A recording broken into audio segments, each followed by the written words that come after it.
بہت پہلے کی بات ہے، گھنے جنگل کے کنارے ایک چھوٹے سے گاؤں میں زونی نامی ایک ننھی سی بچی اپنے والدین کے ساتھ رہتی تھی۔ زونی نہایت بہادر، محبت کرنے والی اور فطرت سے پیار کرنے والی بچی تھی۔ اسے جنگل کے جانوروں سے خاص لگاؤ تھا۔ روزانہ وہ اپنی چھوٹی ٹوکری میں پھل رکھ کر جنگل جاتی، پرندوں کو دانہ ڈالتی، بندروں کو کیلے کھلاتی اور خرگوشوں کو گاجر دیتی۔ ایک دن جب وہ حسب معمول جنگل میں گئی، اچانک اسے جھاڑیوں کے پیچھے کسی کے رونے کی آواز سنائی دی۔ تھوڑا سا قریب گئی تو اس نے دیکھا کہ ایک شیر زخمی حالت میں لیٹا ہوا ہے۔ اس کا پنجہ کسی جال میں پھنسا ہوا تھا اور وہ زور زور سے کرا رہا تھا۔ زونی پہلے تو ڈری، مگر پھر اس کے دل میں شیر کے لیے ہمدردی جاگ الفاٹے۔ اس نے اپنی چھری سے جال کاٹنے کی کوشش کی اور بڑی مشکل سے شیر کو آزاد کرایا۔ شیر نے اس کی طرف دیکھا لیکن حملہ کرنے کے بجائے سر جھکا لیا، جیسے شکریہ ادا کر رہا ہو۔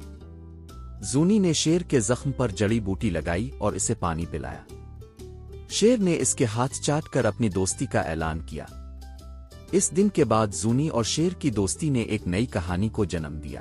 روزانہ زونی آتی، شیر اس کا انتظار کرتا۔ کبھی وہ اسے درختوں کے پیچھے چھپا کر جھولے دیتی، کبھی دونوں ندی کنارے بیٹھ کر پانی میں اپنی پرچھائیاں دیکھتے۔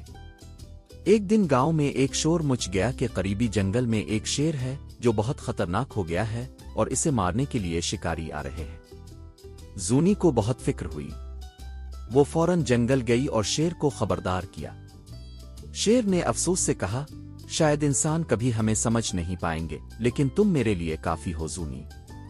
زونی نے شیر سے کہا، ہمیں چھپنا ہوگا، میں تمہیں بچاؤں گی۔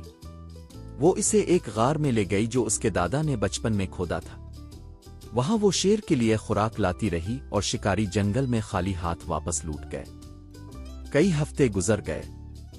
گاؤں والوں کو جب پتا چلا کہ شیر نے کسی کو نقصان نہیں پہنچایا بلکہ ایک بچی کی مدد سے بچا رہا ہے تو ان کا نظریہ بدلنے لگا۔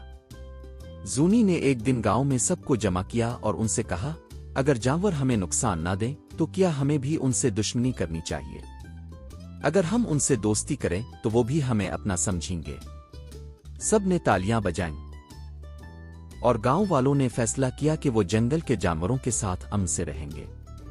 اب زونی اور شیر صرف دوست ہی نہیں بلکہ جنگل اور گاؤں کے درمیان امن کی علامت بن گئے تھے۔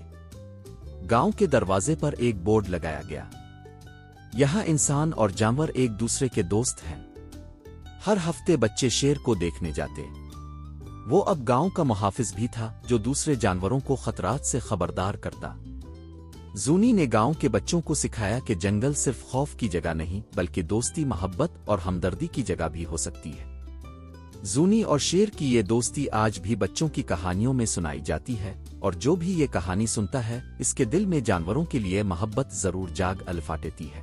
کہانی کا پیغام: دوستی شکل زبان نسل نہیں دیکھتی۔ اگر دل صاف ہو تو شیر بھی دوست بن سکتا ہے۔